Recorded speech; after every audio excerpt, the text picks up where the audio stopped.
Good afternoon, Jamaica. Good afternoon to all our listeners, both here in Jamaica and in New York, courtesies of Irish Jam. Welcome. It's Jamaica Live. We're on Bridge 99. It's an every Monday event where we pick a topic, we focus on it, we delve into it, we drill down into it, and we invite guests to help us to understand the issues, help us to analyze all of the aspects of those issues so that hopefully we help you to come to your own opinions and conclusions. It's every Monday. And this Monday is the first Monday in December. We're into the last month of the year, Christmas month. It's amazing how the year has gone by so quickly. But we welcome you. Welcome both the Jamaicans here and the Jamaicans in diaspora. Thank you for joining me. We hope you enjoy the program.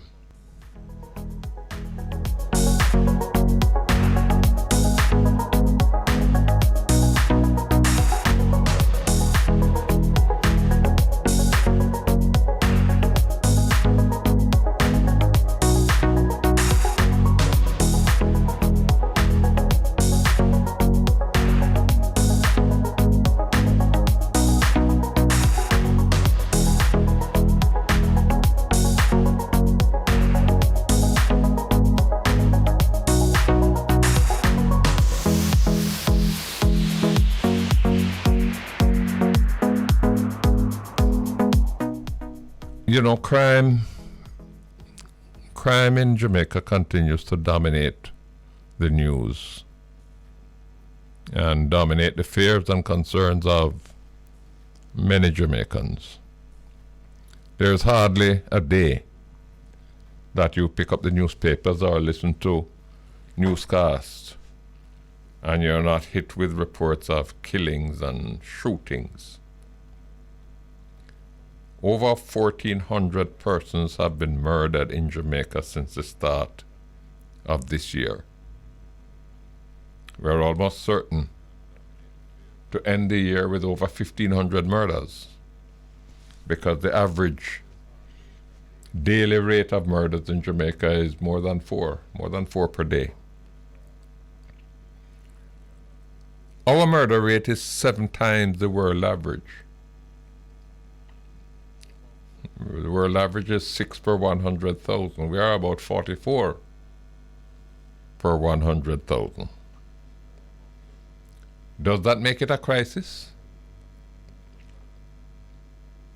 Is it to be regarded as an emergency? I pose those questions because of the controversy surrounding the use of states of emergency as a means of dealing with a high crime rate. The government has repeatedly resorted to declarations of a state of emergency as a means of combating the crime wave. What a state of emergency does is that it gives the security forces power that they do not normally have. It effectively suspends some of the fundamental rights that the Constitution guarantees for its citizens. So, for example, under a state of emergency, persons can be detained and kept in detention without being charged for extended periods. The security forces estimate that there are about 400 what is called violence producers, which is a kind of elegant name for murderers. These are the people who are committing murders and causing the mayhem. And by exercising the powers they have under a state of emergency, the security forces say that they are able to remove these murderers from the communities and lock them up in jails. The problem is that if they can't gather the evidence to charge them so that they can be put before the court, then when the state of emergency comes to an end, they have to let them out. And they go back to their murdering. Under the Constitution, a state of emergency, when declared, lasts for only 14 days. In order to extend it, the government has to get the approval of Parliament. And that approval must be supported by at least 2/3 of the members of the House, of both the House, and 2/3 of the members of the Senate. The government, the current government, has more than 2/3 membership in the House. But in order to get a 2/3 majority in the Senate, it needs the support of at least one member of the opposition. And that is where the rubber has been meeting the road. The opposition argues that a state of emergency was never intended to be a crime-fighting tool, and that fighting crime cannot be a justifiable pretext for suspending the fundamental rights of the citizens of Jamaica that are supposed to be guaranteed by the Constitution. And they are not alone. Many attorneys, many civil society organizations take a similar position. There are several issues that we need to examine here. One of the grounds on which a state of emergency can be imposed, as set out in the Constitution, is, and I'm quoting here from the Constitution, that action has been taken or is immediately threatened by any person or body of persons of such a nature and on so extensive a scale as to be likely to endanger the public safety or to deprive the community or any substantial portion of the community of supplies or services essential to life. That's what the Constitution says. So the first question to be asked is whether the level of crime and murders that we are experiencing in Jamaica, whether that satisfies the criterion that action has been taken or is immediately threatened by any person or body of persons of such a nature and on so extensive a scale as to be likely to endanger the public safety. Now, those words are important because what the government is arguing is that the level of violence and the rate of murders constitute a threat of such a nature and on so extensive a scale that it is likely to lead to endangering the public safety. The next question is whether the state of emergency can enable the security forces to meet the requirements of our justice system in putting the murderers before the court, having them convicted and put away for a long time so that they can't continue to kill people. That, I believe, is where the biggest problem lies. In order to have the murderers tried, convicted, and put away, the security forces have to have the evidence. What evidence? DNA can help to secure convictions. But when a murderer walks into a shop, fires his gun, and kills 3 people, you're not likely to find any DNA evidence. He didn't leave his fingerprints on the counter. He didn't drop no kerchief on the ground.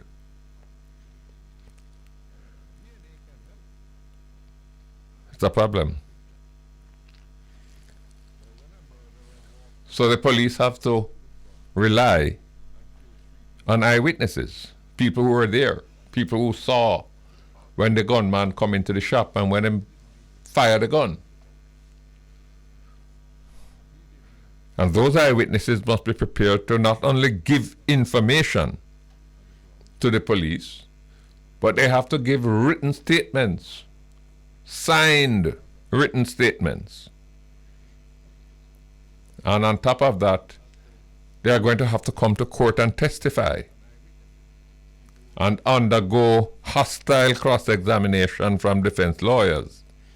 How many witnesses are prepared to do that? Not many. And for understandable reasons. Let's talk about that when we come back from the break. Welcome back. It's Jamaica Live. We're on Bridge 99. And today we're talking about the state of crime, violence, and murders in Jamaica, and what the government has adopted as its principal response, a state of emergency, which they have now sought to utilize on a number of occasions. And before we took the break, I was making the point that under a state of emergency, the police and the security forces, the army, they have powers that they don't normally have. They can grab you, lock you up, and keep you locked up without charging you for as long as the state of emergency exists. But the problem that they run into is that in order to fix your business once and for all, they have to be able to find evidence that they can use to charge you, put you before the court, have you convicted, and have the court sentence you to a long time in prison. And that's where we run into a big problem, a hornet's nest.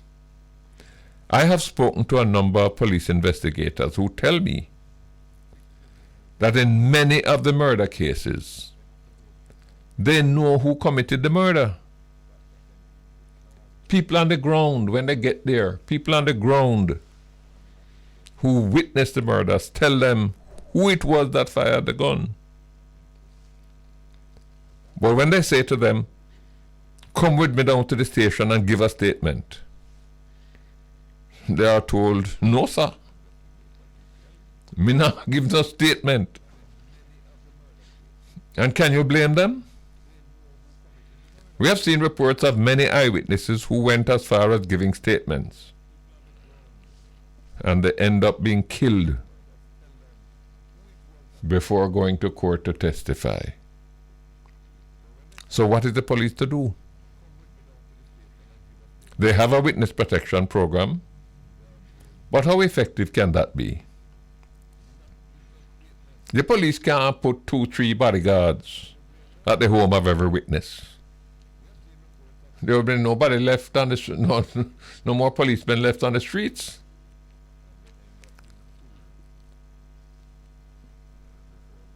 They can't sequester every witness in a hotel or a guest house because those witnesses have jobs that they have to go to, or they have hustling that they have to look about. They have children to care for and send to school. Witness protection cannot insulate a person from the dangers to which they are exposed when they are scheduled to give the evidence that would enable us to put away the murderers.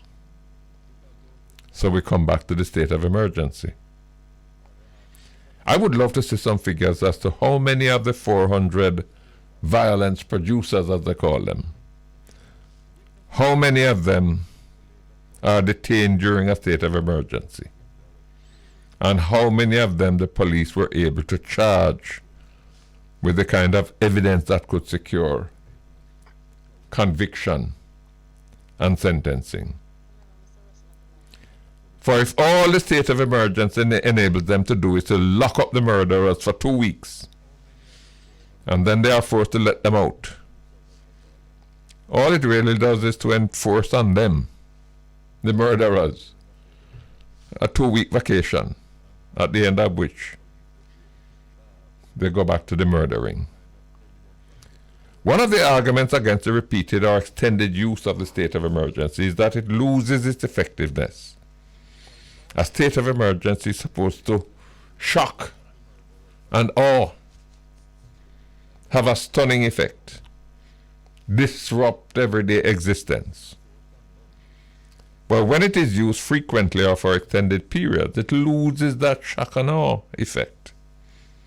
It becomes the norm, a usual thing. It doesn't faze any of us. Most of all, it doesn't faze the murderers.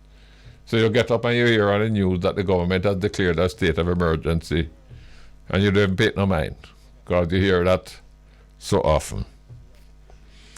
That's what we're delving into today, the use of states of emergency to deal with our high crime wave, and whether its extended use can help us to deal with the level of crime we are experiencing in Jamaica. We have some very, very interesting and important people to talk to about this today. I'm very pleased to welcome to the program our first guest, the new president of the Jamaica Hotel and Tourist Association, Mr. Robin Russell. Robin Russell, welcome to the program. Thank you, sir. And let me wish you happy birthday before we go too far. Thank you, my friend. Tell me, the controversy continues to surround the repeated use of a state of emergency. What's the position of the Hotel and Tourist Association? Well, what affects us mostly right now in our market is high levels of crime. It sends the wrong message to our overseas partners. It gives the wrong impression of what Jamaica really is. So we have been advocating for quite some time to find a way to stop this senseless killing, stop the crime, or to at least limit it to, I don't want to say an acceptable level, but, on a level that a normal society is capable of enduring. In Montego Bay, I think it was 2018, we went up to 300 murders, and when the state of emergency was implemented, we went down to 100. So it showed it worked for us, and this is what we are hoping to find some measure, some tool that would allow Jamaica to get back to where it should really be, which is a safe country that people can visit. One of the dangers, though, and this is the argument that the opposition puts forward, is that if the only way we can deal effectively with the level of crime is by a state of emergency, then Jamaica is likely to perpetually be under a state of emergency. And is that normal for society? No, but when we kill 1,500 people a year, is that normal for any society as well? When we lead or in the top 3 for the last, I don't even know how many amount of years in murders, that's not normal. I think we keep normalizing this crime, and we keep normalizing this level of murder, but it's not normal. I think we're in crisis. I think we've been in crisis, and I think we have to act. Let me ask you, Robin, how does the high crime rate affect tourism? Let me explain why I'm asking you that question. I would love to see some figures. I don't know if the police has that intelligence. But I kind of get a sense, you see, that a lot of the murders that take place are of people who somehow or the other were mixed up in something. It's either revenge because of some gang feud or some dispute over some scamming business and so on. To what extent is the tourist who comes there to stay at your hotel, Is that tourist at risk because he not mixed up in no scamming or no gam business? Absolutely not. Let me state categorically that we still have a 0.1% incident against tourists in Jamaica. So it affects them in no way. But it affects us in two ways in the market, we should say. The first one is when travel advisors come out. It may not completely destroy the market, but it causes us concern, and we have to now go out and create marketing campaigns to show people that Jamaica is still safe. And then two, which is the most important one, Prime Minister, is it affects our staff.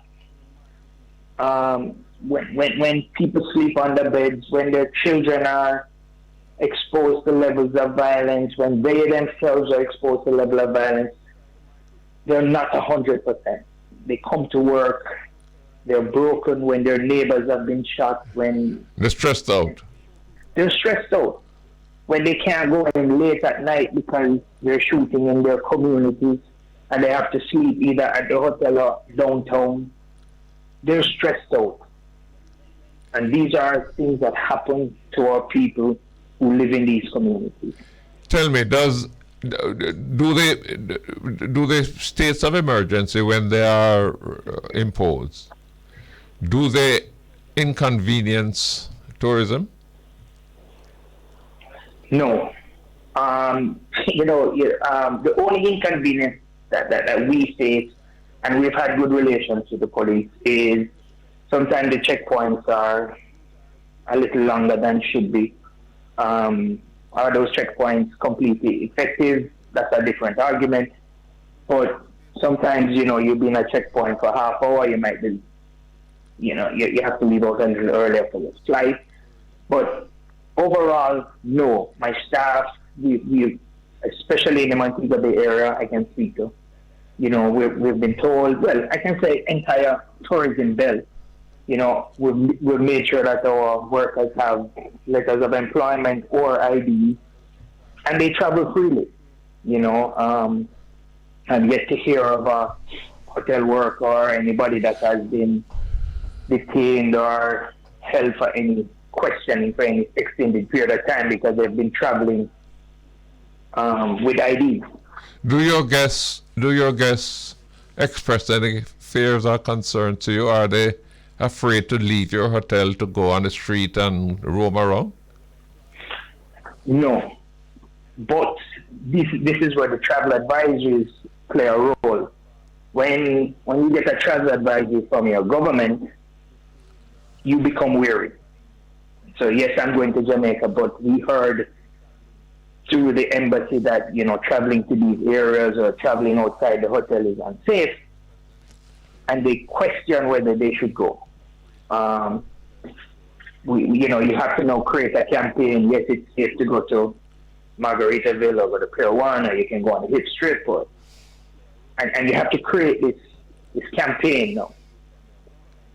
But that's the only concern we have. Tell me, Robin, you would know, what other countries that depend as heavily as we do on tourism, what other countries in that category have a similar problem of violence, and how are they faring, and how are they responding to it? Funny enough, we've seen an upsurge and in violence across a lot of Caribbean destinations. I just saw in the papers yesterday where a British citizen was shot and killed in St. Lucia. Yes, it is a concern. Mexico has an upsurge in violence. So Jamaica competes with Mexico and Dublin. We're on that market level now where we get that volume of tourists. And we all know Mexico has been having major problems with the cartel. They've had shootings in resort towns. How are they dealing with it? Have they resorted to emergency measures? Boy, they're struggling as well. I know some of the U.S. Virgin Islands been struggling. I know Puerto Rico has been struggling with gang violence. And each have resorted to different task force, different things. But I think they're still grappling with fixing the problem. How is tourism doing this year? What's the winter season looking like? Looking very good. We are 97% of where we were in 2019. 2019 was a bumper year for us. And we're looking at the winter season as even surpassing that 2019 number. We have the capacity? We have the capacity and we're working on the staff.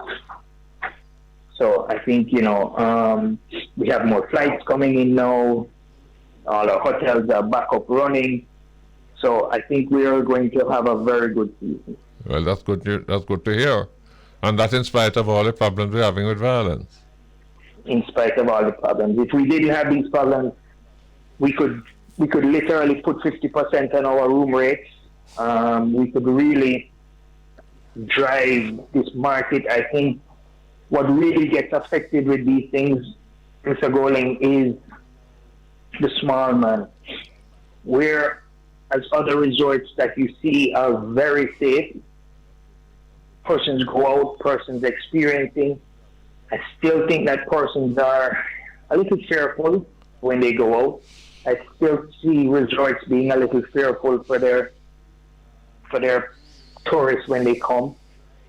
And I think if we were a completely safe destination, I think if we got this under control, those small people on the street, those pan chicken, those little vendors, the craft market, which has increased in their numbers. Well, I'm glad to hear how upbeat you are about the coming season, because we need that. I mean, tourism is so vital to our economic prospects and future. And we continue to argue and to discuss and to debate the appropriate response to the level of crime and violence. Some interesting people we're going to be talking with later on, so I hope you'll be able to listen in to see exactly what their perspective is. Thank you so very much, Robin Russell, President of the Jamaica Hotel and Tourist Association. Welcome back. It's Jamaica Live. We're on Bridge 99. We're talking today about the use of the state of emergency as a means of addressing the problem of crime and violence, and particularly murders. And there has been quite a bit of controversy surrounding the frequent and extended use of the emergency provisions in dealing with this. We're very pleased now to be joined by Mr. Lloyd McFarlane, who is an attorney at law, and he has been in the public space expressing particular views on this issue, and we are anxious to discuss that with him. We're hoping to be joined as well by Dr. Jason Mikel, who is a criminologist and security consultant. We're trying to see if we can get him on the line. But in the meanwhile, we're very pleased to welcome Mr. McFarlane. Mr. McFarlane, are you there? Yes, I am. How are you, Mr. Gold? I'm very good. How are you, Lloyd? I do well. Tell me, I don't need to do a run-up. The government seems to be resorting frequently to the use of a state of emergency as a tool to help them to deal with the problem of crime. You have some very strong views on this. Share them with us. Well, the fact of the matter is that when we have the use of a state of public emergency, we do so as provided by the Constitution. The problem here is that it is my view that the Constitution intends that it be for a state of public emergency. In other words, that the situation must be that you require the full force of the Constitution to deal with an emergency that has arisen or is imminent. The Constitution provides that a state of public emergency can be declared by the Governor General in certain circumstances. For example, where there's a state of war, or there's a period of public disaster like an earthquake, hurricane, or flood. The particular provision that is used to justify the states of emergency that we're having now is the section that says that action has been taken or is immediately threatened by any person or body of persons of such a nature and on so extensive a scale as to be likely to endanger the public service or to deprive the community or any substantial portion of the community of supplies or services essential to life. What the courts have recently looked at in terms of that recent case regarding the 6 detainees is whether or not the recent states of emergency that have been called are justified in accordance with the Constitution. I want to take you, Mr. Golden, back to something you know so well about, the state of emergency in 2010, which essentially you called. Now there, the situation was one where a state of emergency was in fact required, as far as I'm concerned. And we also saw where the court dealing with the shooting of Mr. Clark also indicated that those circumstances were so extreme that the state of emergency was justified. The question is a state of emergency justified now where the government is actually using a state of emergency as a chronic tool of crime fighting?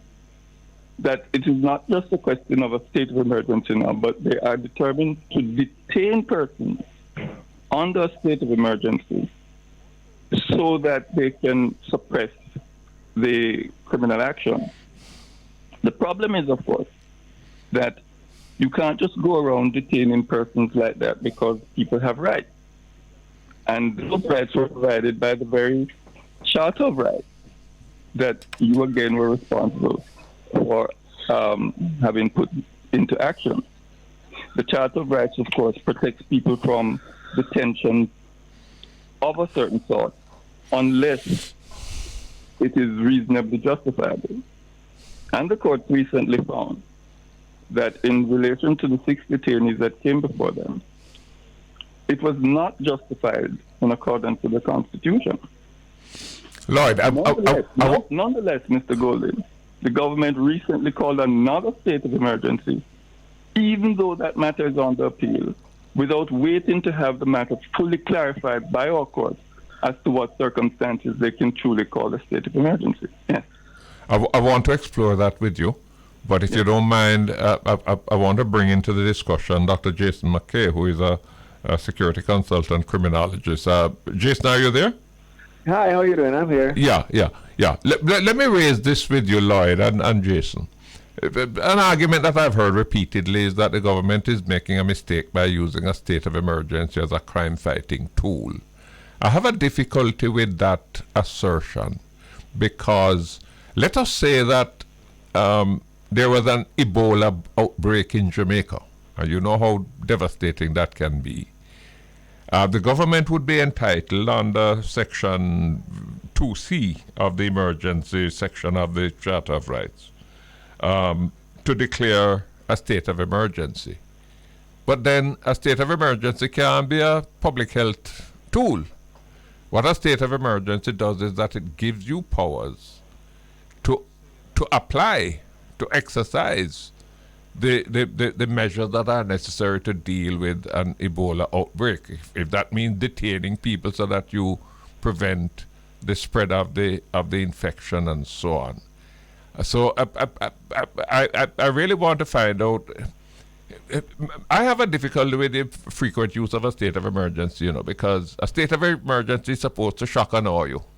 Right. And when it is used, when I turn on the radio in the morning, then I hear that the government has just declared a state of emergency. It don't faze me, because I heard that a couple of weeks ago. So I have a concern about that. But at the same time, and Jason, when you come in, I want you to help me with this. Police investigators, senior police investigators that I have spoken with, both when I was in office and recently, say to me, look, in most cases when the murder is committed, we go on the scene And we get information as to who committed the murder. Eyewitnesses whisper in our ears and tell us, so and so do it. But when we say to them, now give us a statement, come down to the station with us, they're not coming. Because they are fearful of what is likely to happen to them. Now, our justice system requires that before you can convict that murderer and put him away for 30 years, you have to bring evidence before the court. What does the poor police do when they get the information, but they can't convert that information into evidence so that you can put them before the court? Jason, what you say? Well, I mean, I understand very, very clearly what the challenges are.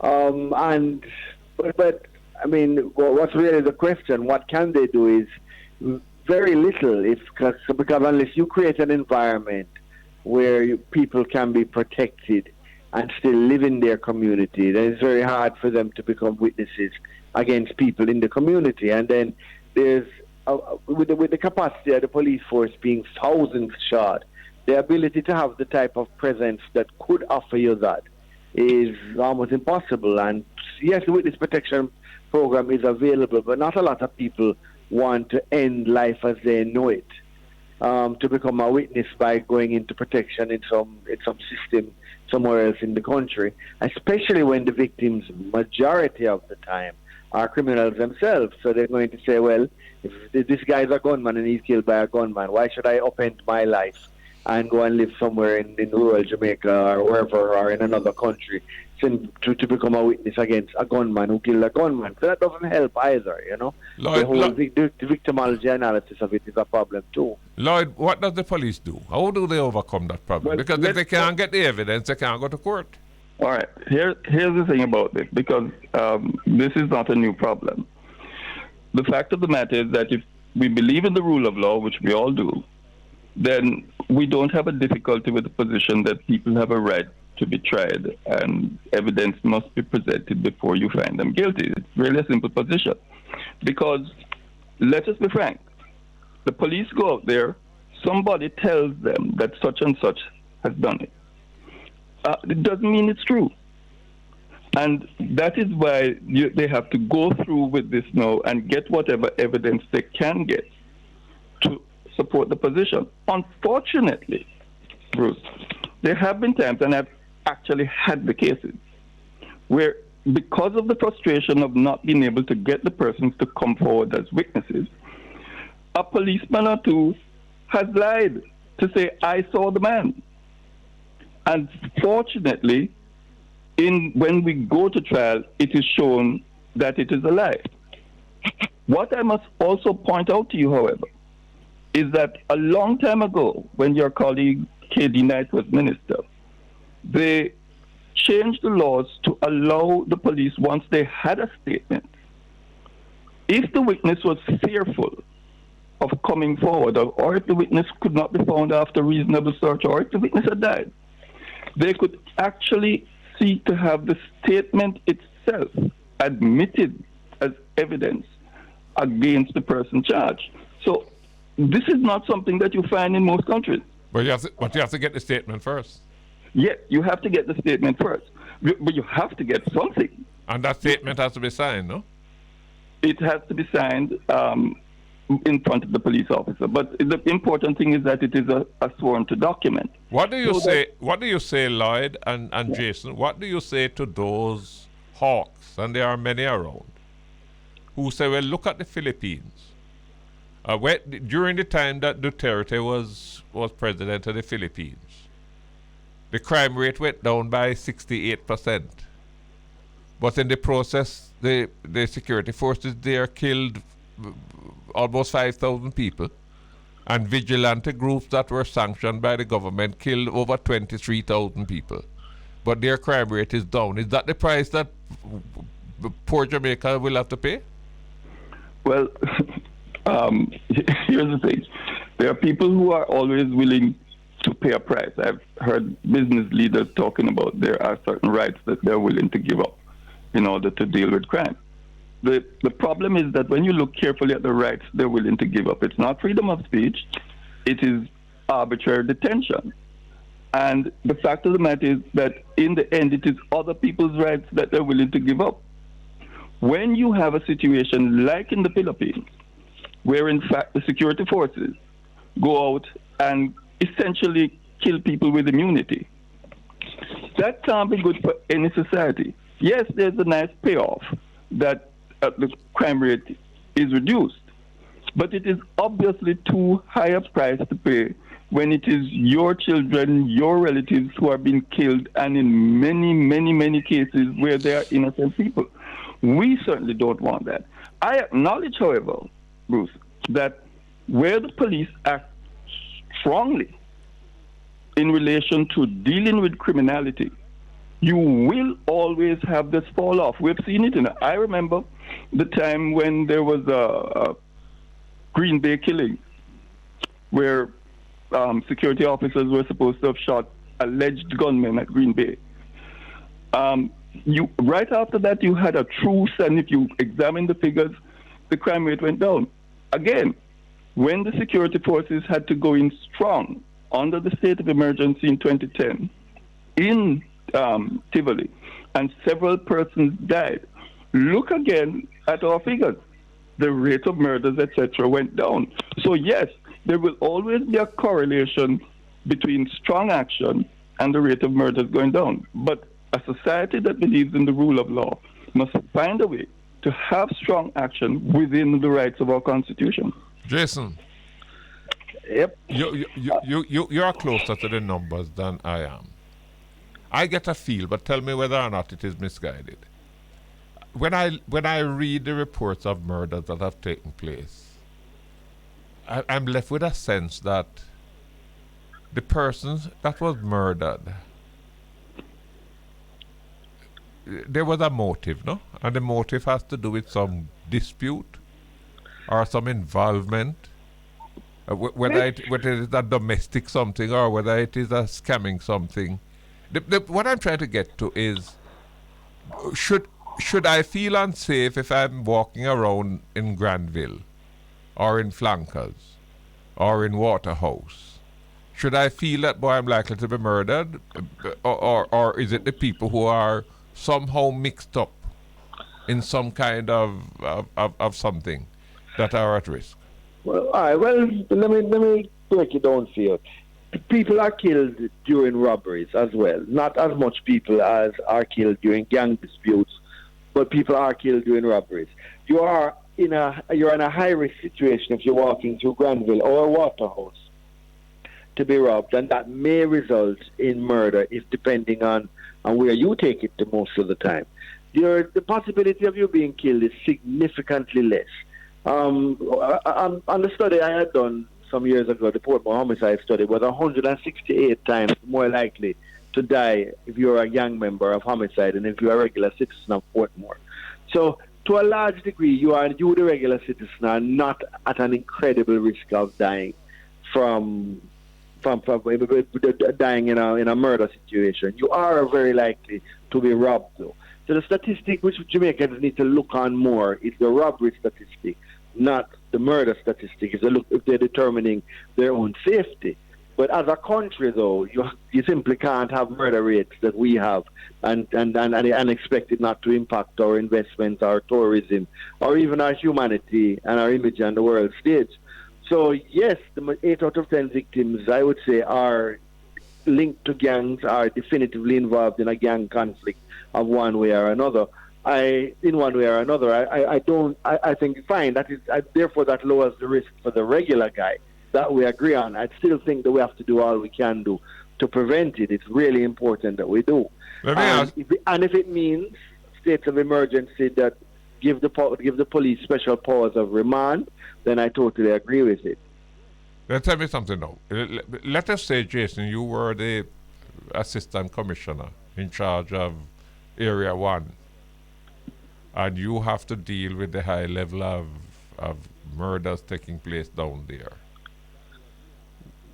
What do you do? Do you say to the government, give me a 6-month state of emergency, or do you say, no, all right, I will do what I can in the 2 weeks, and then after that I will find some other way of dealing with it? What would be your approach and response? Well, I like ZOSA because ZOSA has a dual a dual applicability in the sense that it also deals with, gives a special powers of remand, as well as it also has a social component. But I think if I was the assistant commissioner in charge of Area 1, I would want a list of all of the crime producers, and I would want targeted raids against the crime producers in the zones where the murders are taking place. So let's say you find them. What you do with them? Because if you don't have the evidence, you can't hold them.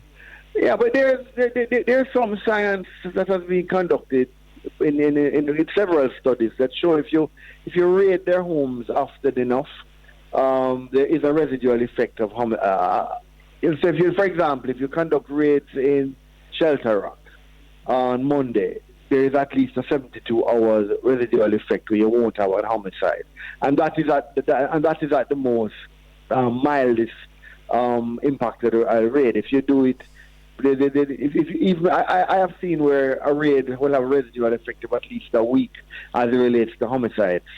So I would go that route because it disturbs less of the community than if you're just curfewing, and that disturbs everybody. I would go straight for the crime producers and raid their homes. Lloyd, I don't care if I find anything or not. I'm doing it for residual effect. Lloyd, what do you understand to be the provisions that are coming in the enhanced security legislation? Well, I'm not quite certain. Of course, I heard about some of the thinking of the leader of the opposition, especially in regards to ex parte applications that would keep what they call a crime producer incarcerated for up to 42 days. The problems with it, though, is that I'm not sure how they're going to draft such legislation, which is being discussed. To be consistent with the Constitution. Precisely. As you should understand yourself, Bruce, because you yourself got similar stuff passed, which wasn't able to last very long. Right. So the problem is that the Constitution has been adopted, and the adoption has resulted that you can no longer have a Suppression of Crime Act type legislation passed. All of these exceptions were taken out so we could be a signatory to the Charter of Fundamental Rights and Freedoms. But so all we have left is the state of emergency. So you can't really blame governments for using it in a regionalized manner there is, because there is nothing left. My thing is you adopted it once, then maybe you need to adapt it again, because we simply can't continue operating between 1,300 and 1,600 murders a year. But we just can't. Lloyd, Yeah. has the pretext or the grounds for calling a state of emergency, has that ever been tested in court, or is it just the application of the measures? What had happened in the Everton Douglas case, the most recent one, was that the judge in that case, although he was dealing with the habeas corpus application, did in fact look at the question of whether or not the state of emergency, as proclaimed by the Governor General, was justified. The problem that occurred in that particular case, however, is that the government did not appear to be prepared to present the type of evidence that would lead the court to find that there was enough presented for the court to find that it was justified. But was there a finding? The finding was that, in fact, the court had not been provided with evidence upon which the state was justified. In other words, that the government had not met the burden that it had to say it was justified. What had happened, of course, was that the government had simply argued that a single judge of the Supreme Court should not decide such constitutional matters. It should be for the full court. That type of question is still a matter that they could have appealed, because the judge looked at it carefully and formed the view that, in fact, based on precedents, a single judge could. And single judges have always dealt with constitutional issues. But those are the type of things that the government should have sought clarity on in terms of going with the appeal. And let me add, Bruce, that as far as I'm concerned, the legislation that we already have, legislation that allows the soldiers to be out there with the police, etc., as far as I'm concerned, the legislation is quite adequate. You know, all of these enhanced things and so on and further legislation is not really necessary. What you really want to do is enforce. We've said it over and over. Enforce. If you look at the situation with the taxi drivers becoming totally unruly on our roads and then demanding amnesty for tickets, all we have to do is get the regulations on the road traffic thing properly passed, get our cameras up, and enforce the laws against these persons so that people understand that the laws are there to be followed. I'm in trouble. Once you have true enforcement, it helps. I'm in trouble. I'm over time. Okay. There's so much more that we could discuss on this, but let me thank you both. Lloyd McFarlane, attorney at law, Jason McKay, security consultant. Let me thank you both for joining me today. We take a break. We're talking about the use of a state of emergency as a means of curbing the high level of crime and particularly murders. We had on the program Robin Russell, who is the new president of the Jamaica Hotel and Tourist Association. We also had a discussion with attorney at law Lloyd McFarlane and with security consultant Jason McKay. We're going to be joined now by Mr. Lloyd B. Smith. He's the governor of Montego Bay, for those of you who don't know. And Montego Bay is his realm, and I'm anxious to hear from him. What impact is the state of emergency having on the realm over which he governs? Lloyd B. Smith, welcome to the program. Good afternoon, and may I take the liberty of wishing you happy birthday, sir? Thank you very much, Lloyd. Tell me something now. Tell me something. Is the state of emergency making any difference to the crime situation in Montego Bay?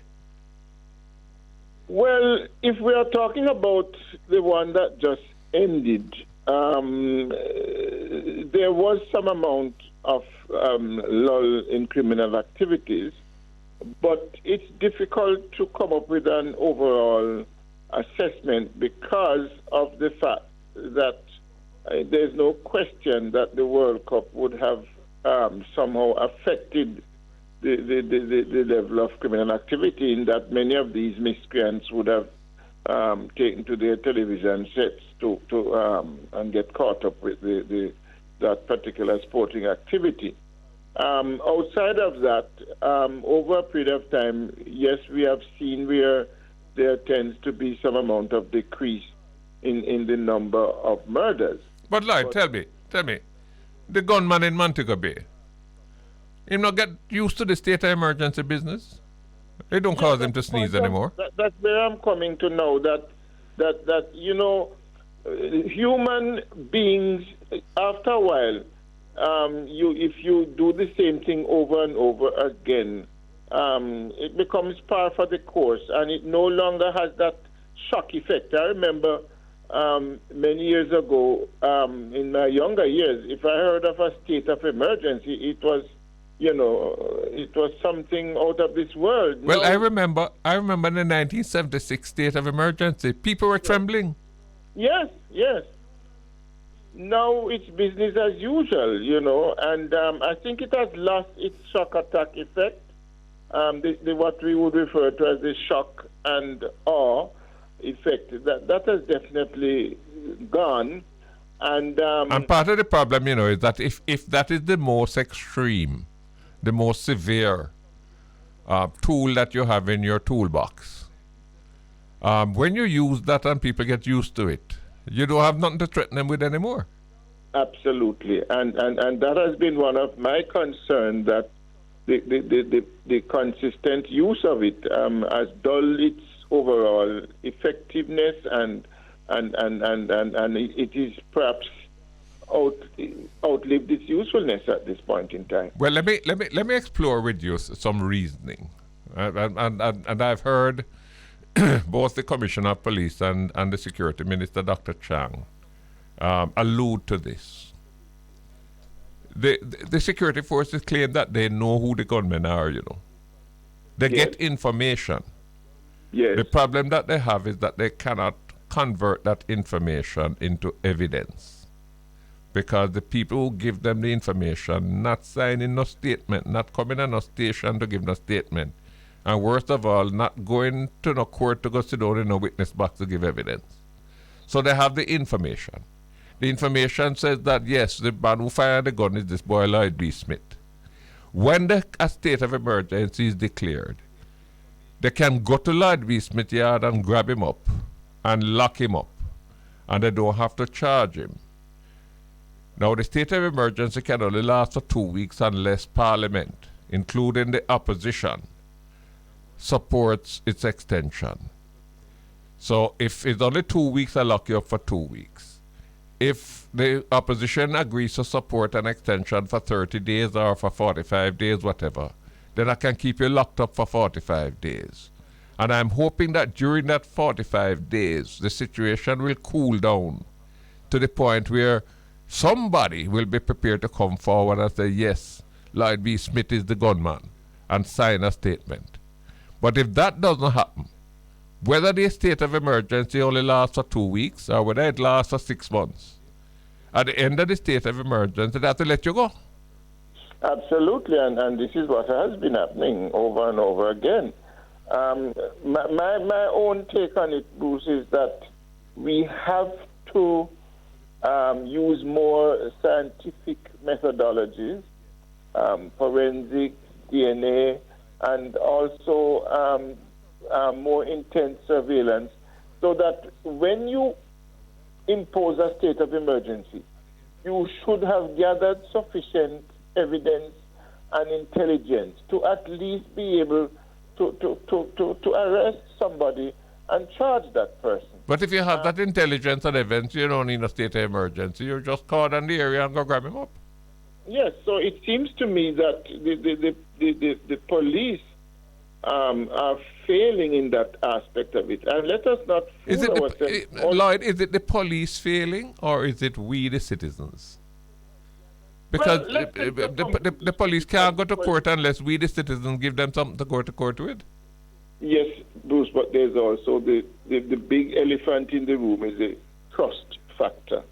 I have known of several cases in my neck of the woods here where persons have come to me perspiring and trembling in fear because they gave evidence and they were prepared to go to court, but then they started to get phone calls that people say, well, we understand that you went to the police and you tell them this and you tell them that. So there's that trust factor that has gone totally out of whack. And the police again are to be blamed for that. Because let's face it, Bruce, there is corruption in the police force. And part of that corruption is that some of these lawmen and women are in bed with these criminals.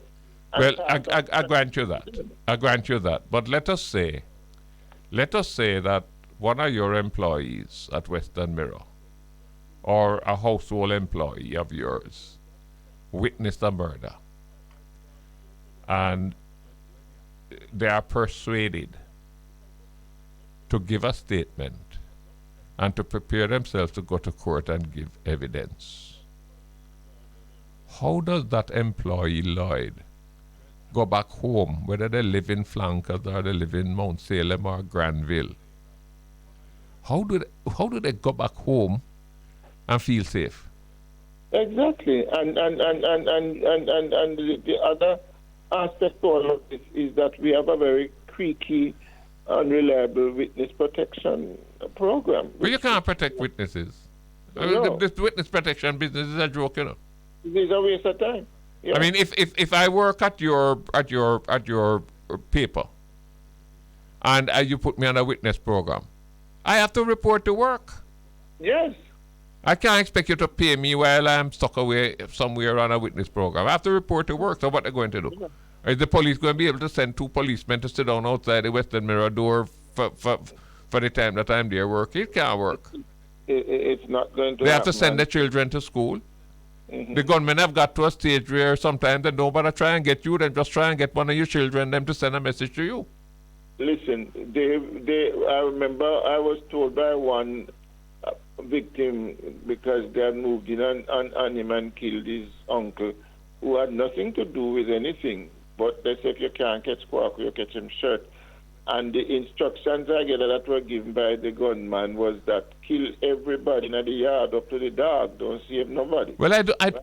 You may be aware. You may be aware of the story, but I was told of one of the BPOs in Montego Bay, which had a problem because the police investigations revealed that a lot of the scamming was emanating from there. Yes. And they made some changes. They appointed a new supervisor who got very tough and started to weed out the business.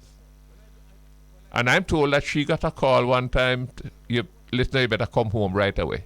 What happened? Yes. No, I can't tell you. Come home. Come right now. And when she got home, 2 of our family members were killed. Exactly. Them didn't do anything, but they were sending a signal to her, don't mess with the scamming. Yeah.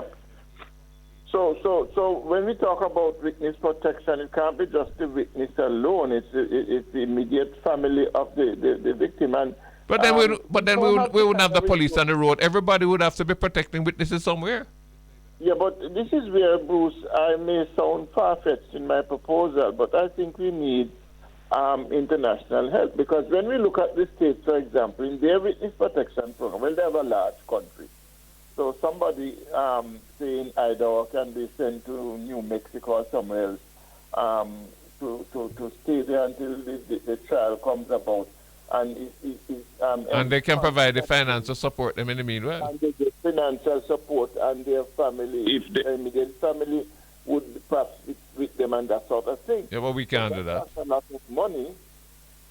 But I would want to think that, I don't know, in terms of CARICOM, for example, why can't there be some kind of treaty where, you have somebody here who is a major witness in some major criminal activity? Can't that person be taken to Trinidad, Barbados, and be sequestered there until such time until... Lloyd, we could make that arrangement for one here and another one there and couple over there, but we can't do that on any large scale. No.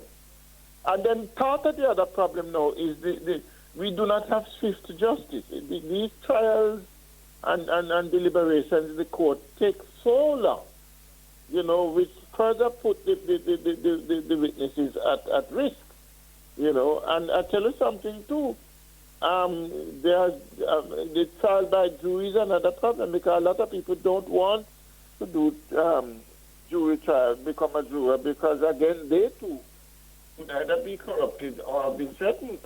What are your thoughts? What are your thoughts about this proposal that was put forward last week by the opposition leader Mark Golding, who suggested and indicated that the opposition will be prepared to support legislation which allows you to detain someone, I think, for up to 42 days without charge, which you cannot now do, as a means of getting the violence producers out of the community and giving you some time to try and see if you can put together the evidence that you would need in order to put him before the court and have him convicted and locked away.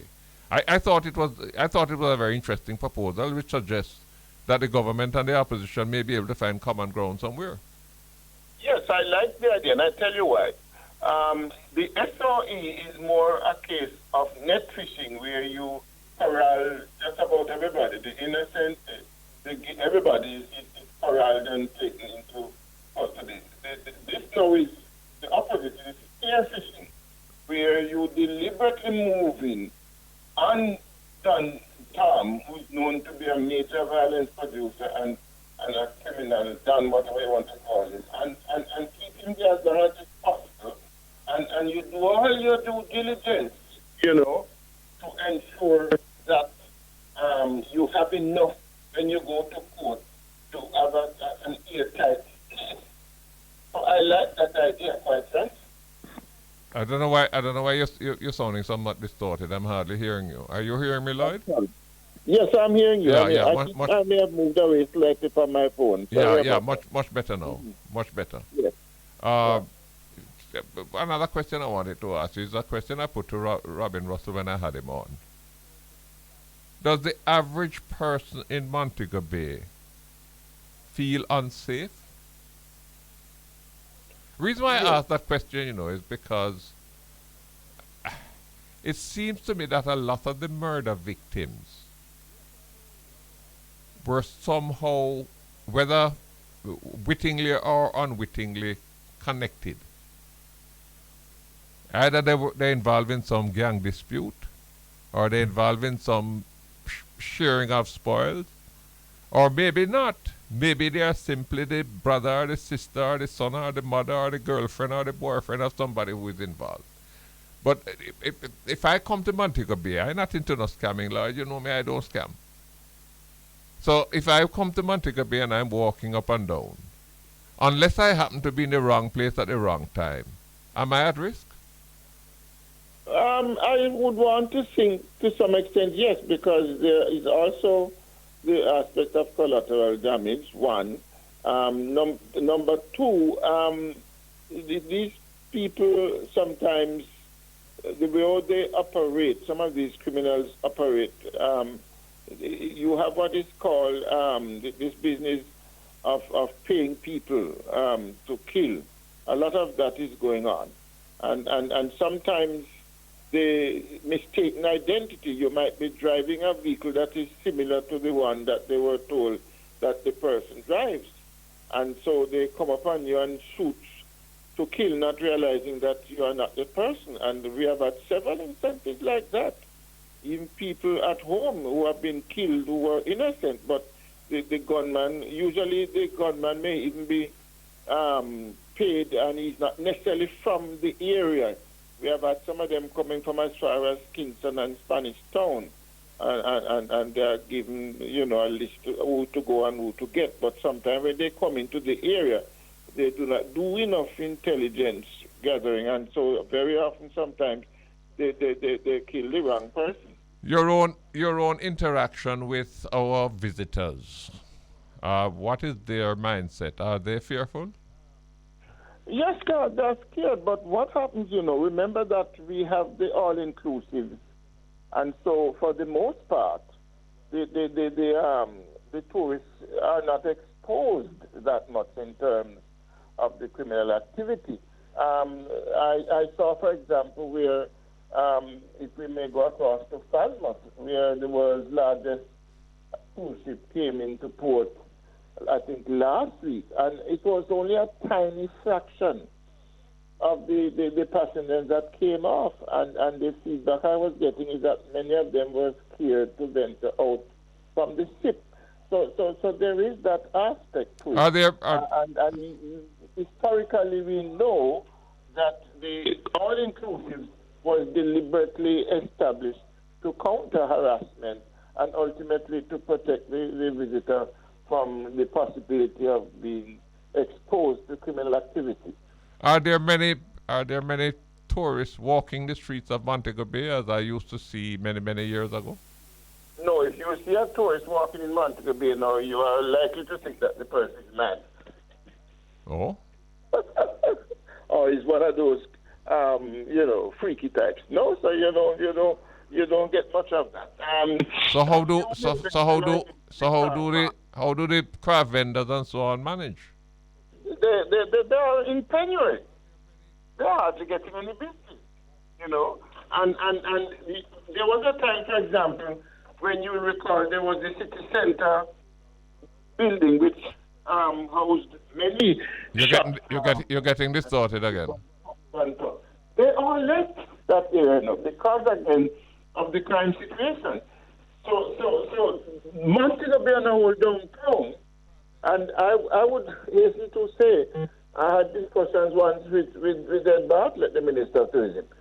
We could be earning billions of dollars additionally if we were able to have the tourists mingling in the wider Montego Bay area, where everybody could get a piece of the pie, so to speak, the craft vendors, the sports bars, the what have you. But that's not happening because, as I said, and I'm reliably informed, that many times when the visitors arrive here, they are warned and told, look, stay within property, and if you are going out, make sure you take certain precautions. because of course the hotels don't want to have their public relations damaged in a real way if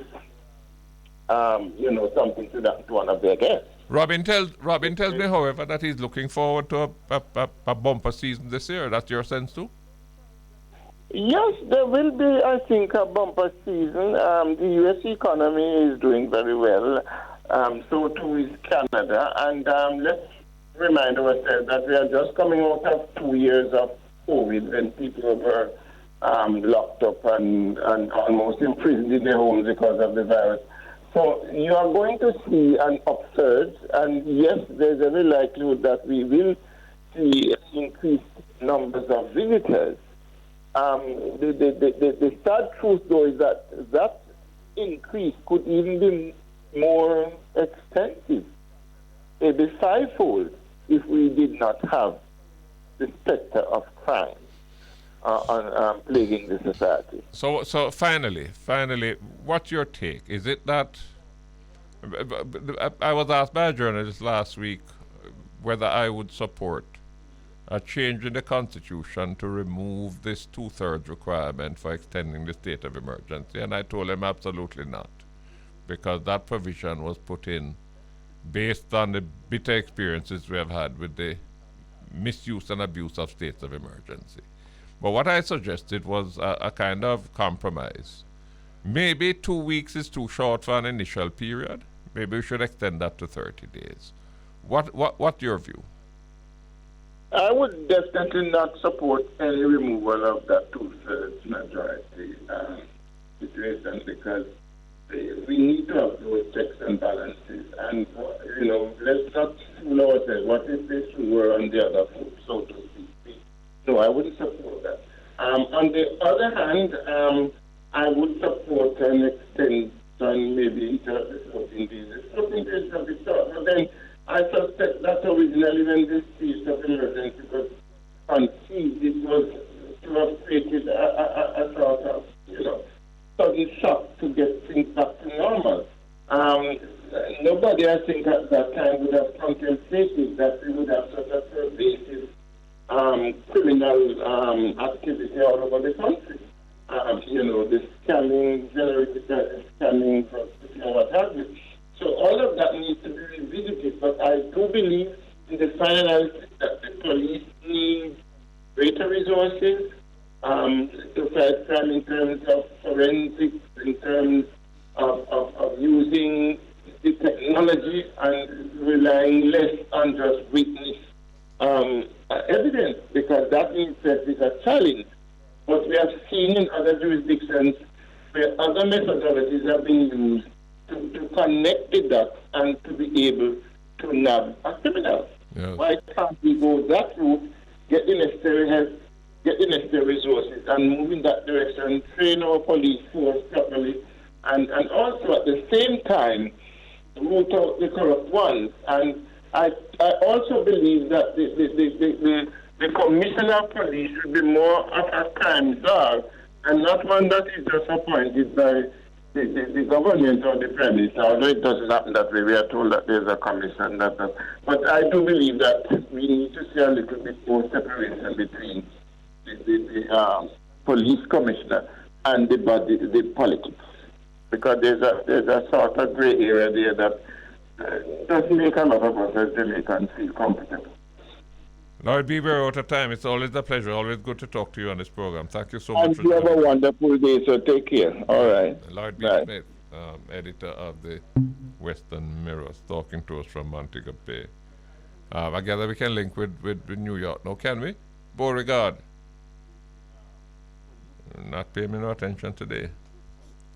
Beauregard, are you there? Not there. Crime. State of emergency. That's what we've been discussing today. I'm anxious to see what the new legislation that we are told is coming will provide, the enhanced security measures. We have had ZOSO. There are issues to do with the amendment to the Bail Act. How much further the enhanced security measures legislation will take us in terms of, providing a framework, equipping, enabling the security forces to have greater impact, to have greater effectiveness in combating the high crime rate is something that we're going to be anxious to see. We're hoping to be joined, before we end the program, we're hoping to be joined by a representative from Jamaicans for Justice. That's an important civil society organization that has expressed very strong views about the extended use of the state of emergency. And we want to explore those views with them, because there is merit in what they say. But part of the problem with these issues, is that it's one thing to say, well, look, this is a position I take, and this position is based on what I think is morally, legally, constitutionally right.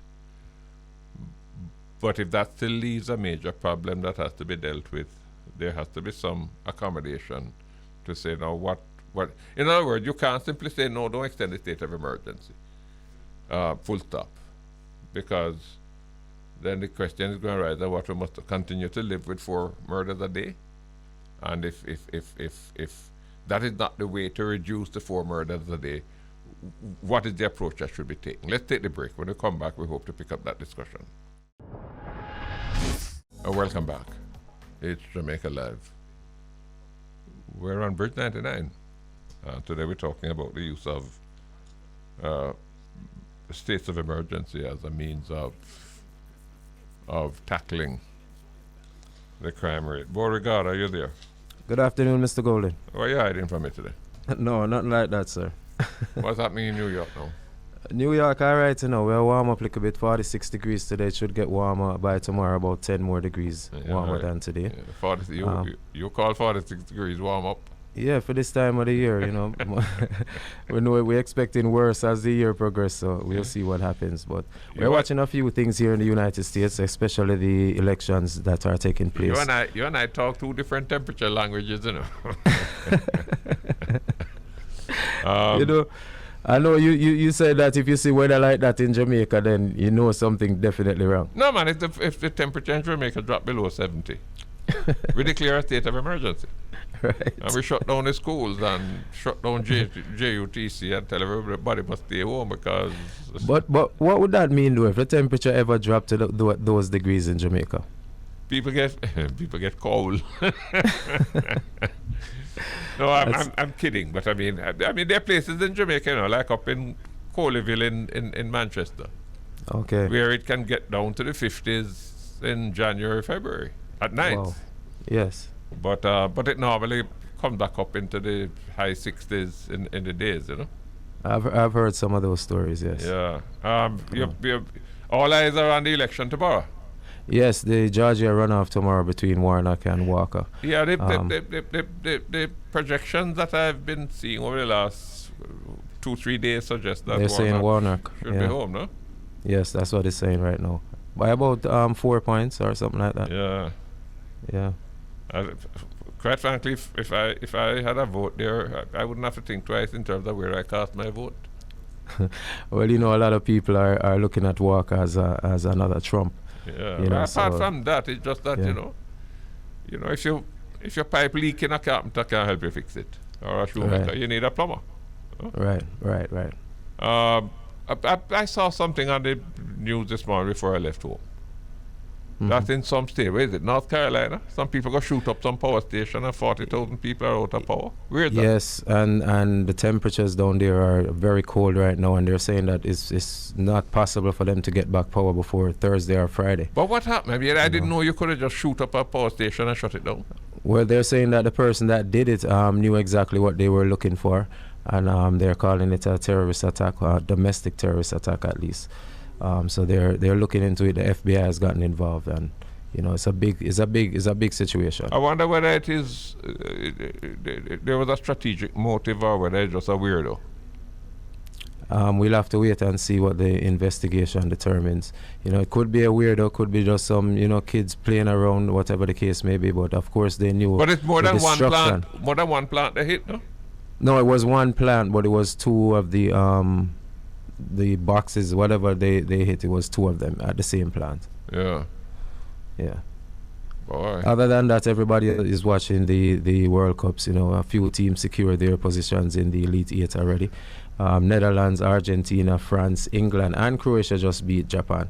Yeah. So we'll be watching the World But Cups as it progresses. Brazil plays today as well. Brazil. You had asked me some time ago which team I was backing. I told you I'd wait till you get to the quarterfinals. So which team are you going with now, sir? I'm looking at France, Okay. I'm looking at France. France look good, yes? Yeah, but Brazil is still a major contender. Yes. All right, Bo. Take care, sir. Put on your jacket, warm up yourself. All right, I'll do that. Good.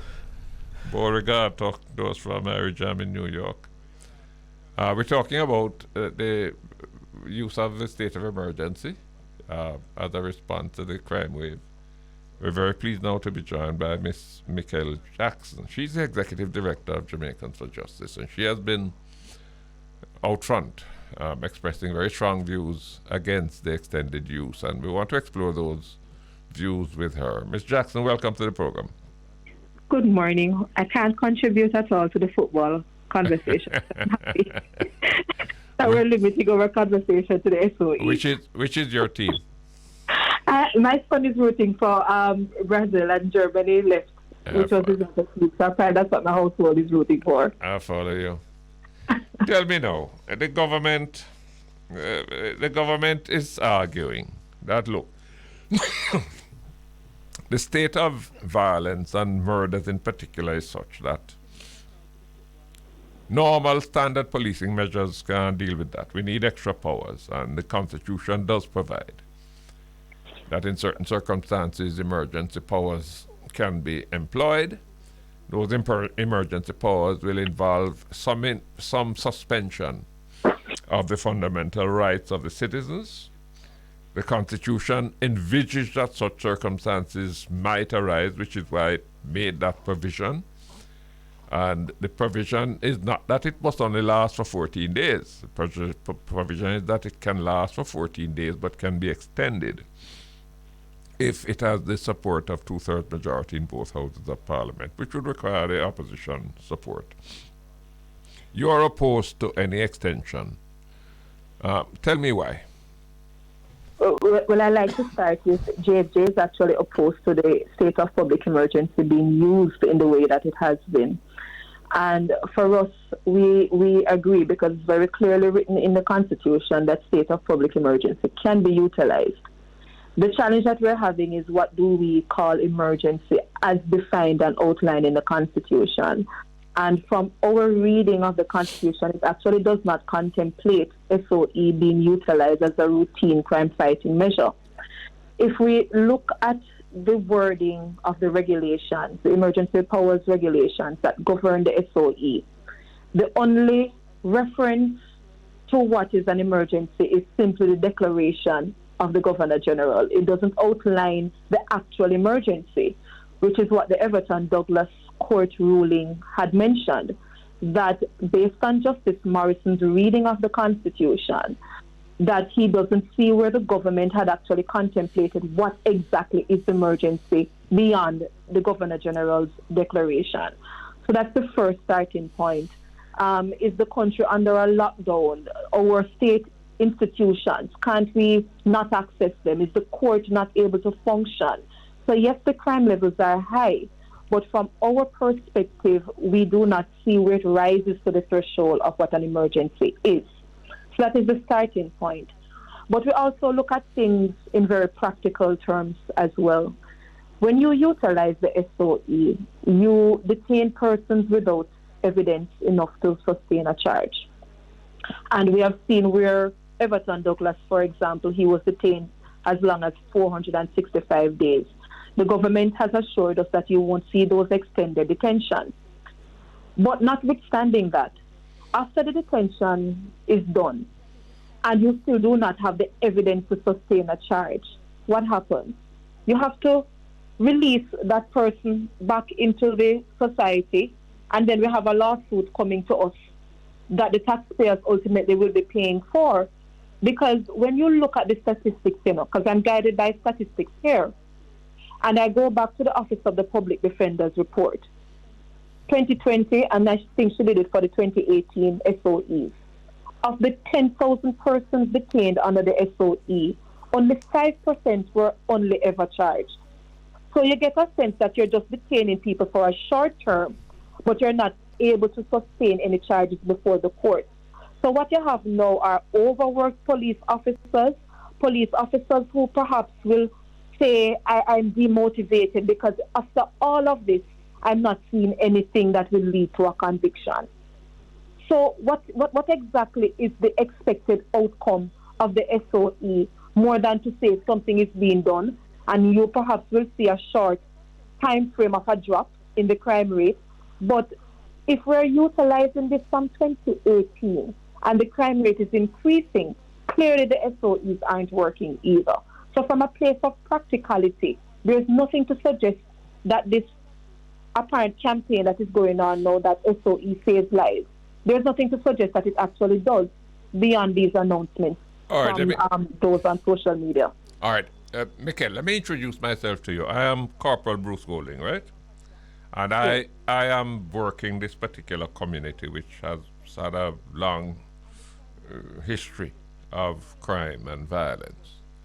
And I work the community, I walk the streets, I make my contacts in there. And I get good information.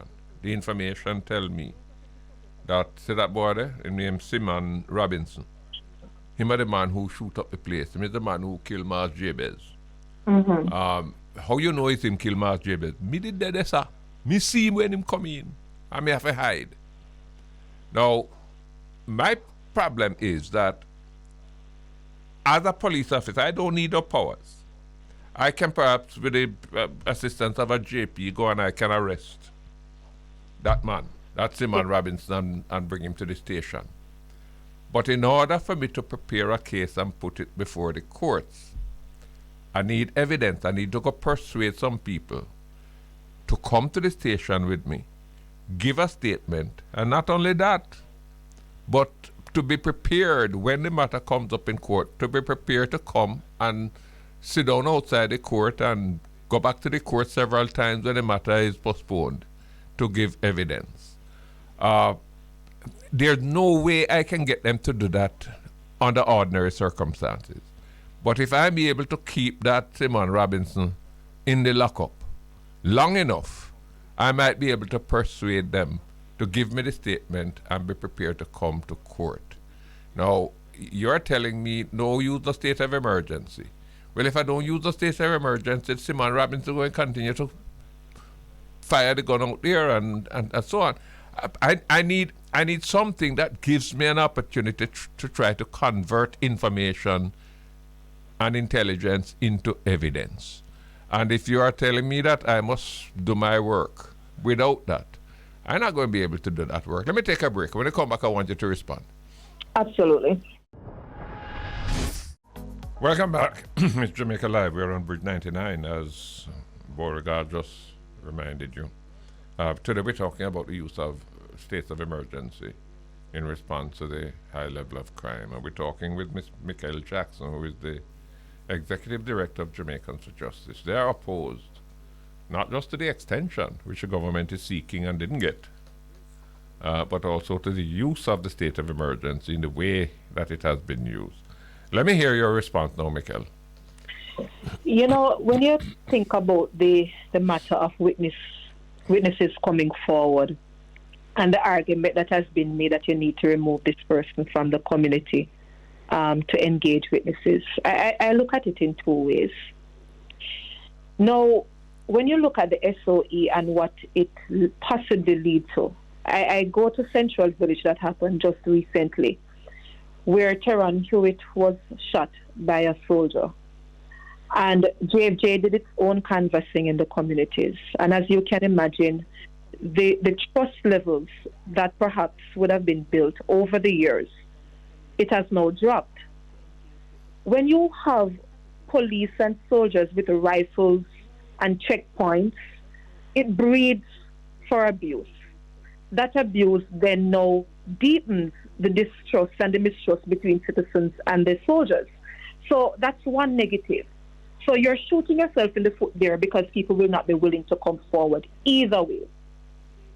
Now, to that person who is willing to come forward, what other mechanism can the government use through its witness protection scheme to ensure that you take that individual, perhaps the witness now, from the community to gather your evidence? My other point is, if there is... Yeah, but let me interrupt you there, though. Yes. Let us say that I am a witness, or I'm a potential witness. Yes. I work at Mr. Brown hardware store. Yes. I have 3 youth that have to go to school every day, and I work hard to make sure I can send them to school. When you take me out to the community, what happened to Mr. Brown, the Mr. Brown job that I'm supposed to do? What happened to the 3 people that are supposed to go to school? Well, I think that's the very argument that we're making to the government, that before you even start talking about SOE and so on, your witness protection program must have resources. Yeah, but Mikel, with the greatest will in the world, if I'm really to protect that witness, I may be able to protect only about 50 witnesses for the year. I can't do that on a wide scale. But yes, I will still counter you.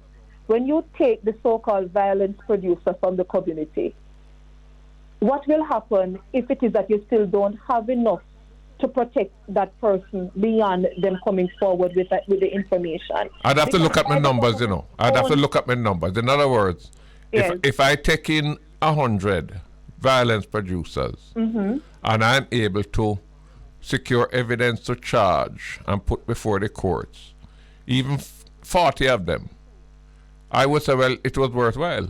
I'll let go the other 60. But I'm still countering you. The witness is bringing forward that information. How credible is it to sustain even a charge being brought forward? That is for the court to decide. Absolutely. So get the information from the witness that is credible enough to bring forward.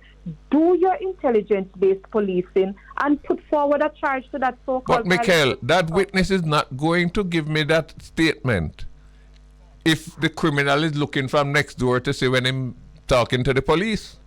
But, you know, to even question whether or not the SOE would make sense, outside of the human rights concerns that we have now, what information has the government offered to us to say that after doing SOEs from January 18, 2018, and extending it, I think one of them lasted 1 year and 3 months. You can correct me if I'm wrong. Of that long 1 year period, how many gangs and violence producers have we seen charges being laid against and convictions? Yeah, well, but before... We haven't gotten that data from the government. Yeah, but before you even get to charges, this is where I'm at one with you. I would love to know. They claim, they use this figure of 400 violence producers. Yes. I would love to know. I've never seen the figures. I don't know if they exist. I would love to see, well, during the states of emergency, how many of those 400 were detained? I don't recharge yet. That's my question. How many were detained? Because if you say you know who they are and you have the emergency powers, then unless they have been able to abscond the island, you ought to have been able to detain them. And of those who you detained, how many were you able to perfect the information to convert it into evidence in order to lay a charge and open a file that can go before the court? I'd love to see those numbers. Those are the questions that JFJ is asking. Because, you know, just recently we heard that 325 persons were detained under the current SOE. And 85% of them were released. What that suggests to us is just this grab and scrape up process that is happening. So we are still not even assured that what the government is asking for makes sense. No data is forthcoming whatsoever, and no assurance that the 389 gangs that the government says exist in the country. I have yet to hear any court case outside of the Klansman case, and we all see what's happening with that says that I have enough intelligence being converted to dismantling these gangs. What you have heard of is lawsuit after lawsuit, human rights abuses after human rights abuses, nothing else. But you know, Jamaicans for Justice, and I have watched Jamaicans for Justice over the years. Yes. I had a little bit of involvement in its formation, and when I see you privately, I will tell you about that. Please, I would love to hear. But tell me, Jamaicans for Justice has attracted criticism from people who say, well, you're defending the human rights, but what about the victims of crime and the high level of crime that is being committed? What I want to put to you is this, to see whether or not, because in most situations in life we can't talk about absolutes, no? But look at the situation in the Philippines, for example. When Duterte was president for the 6 years, he went on a murder spree, I remember. I mean, his police killed over 5,000 people in those 6 years. Mm-hmm. And he organized vigilante groups in various communities, several of them, which were sanctioned by the government. They killed over 23,000. And in the process, the crime rate went down by about 63-64%. Now, but my argument is that I wouldn't like to live in that kind of country, no? But is there some midway position that Jamaicans for Justice ought to be looking at to say, well, all right, we stand for the rights as provided for in the Constitution, but at the same time, we recognize that the level of crime and murders in particular taking place requires an approach that perhaps goes beyond what is normal or what is to be expected in normal times.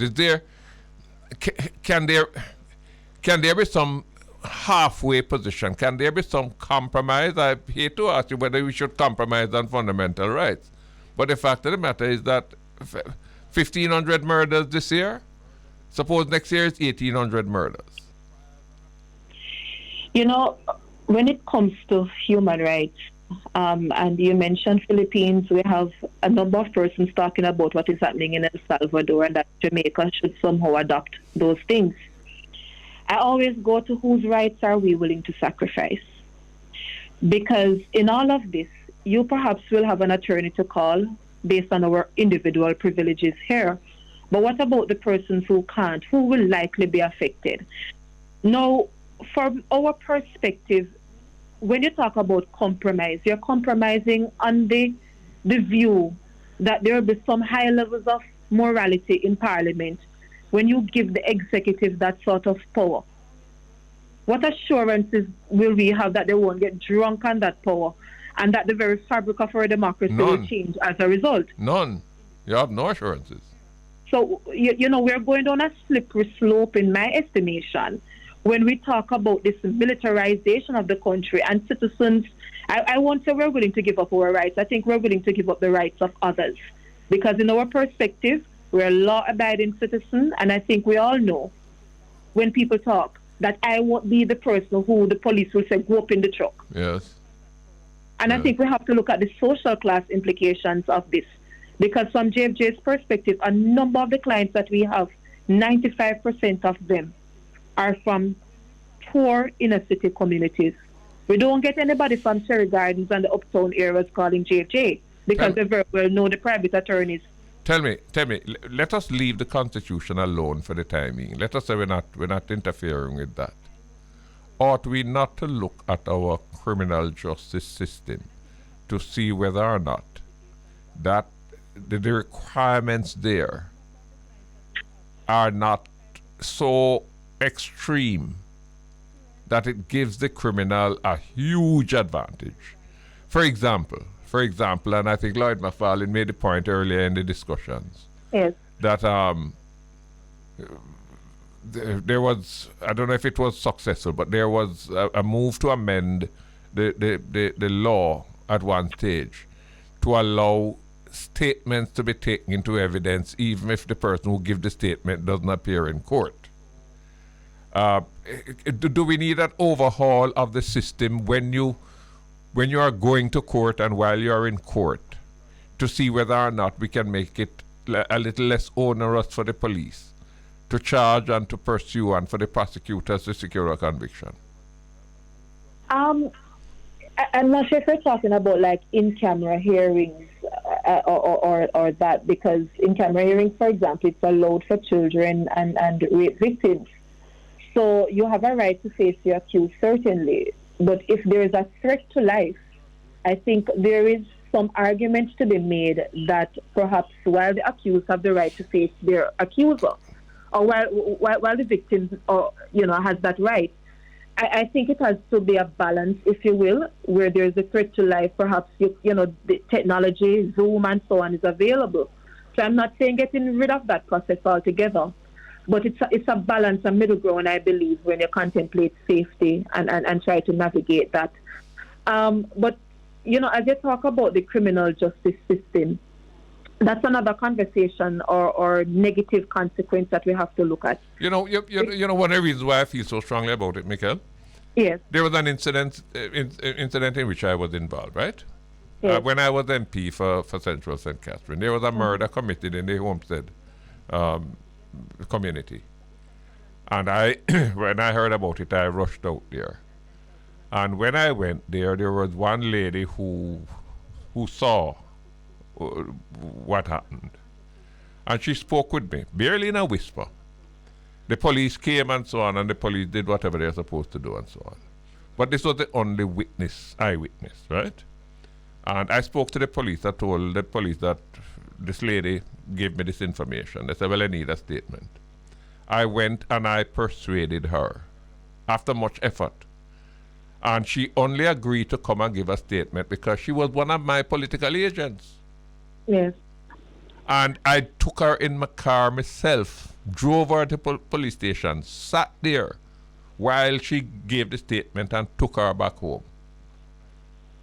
And about maybe a week, 10 days later, I got a call. She dead. Yes. I mean, I felt guilty. Because if it wasn't for me, she wouldn't have given a statement. How do you overcome that? But it goes back to the very point that we're making. And yet I'm perhaps sound like a broken record to you. We have to strengthen the witness protection program. I genuinely believe that the organization calls for it. The circumstance that you just outlined, remember it happened in Montego Bay just a few weeks ago, where a witness was shot up in a car. How are we protecting people so they feel comfortable enough to come forward? I think we have to go back to that, because without the witnesses, you won't be able to sustain the charges necessary to lead to a conviction. So I think we have to put that. The government can't keep bemoaning that the crime rate is high, but every time there is a suggestion between arbitrary or beyond arbitrary arrest and detention, you're told it's too expensive. It's either you want to deal with the crime in a sustainable way or you don't. Mikel, the discussion is going to continue because I'm out of time. Thank you so much. We're going to return to it, so don't be surprised if we call you back to get you on the program again. Yes, thank you. Thank you so very much. Mikel Jackson, Executive Director for Jamaicans for Justice. That's the end of the program today.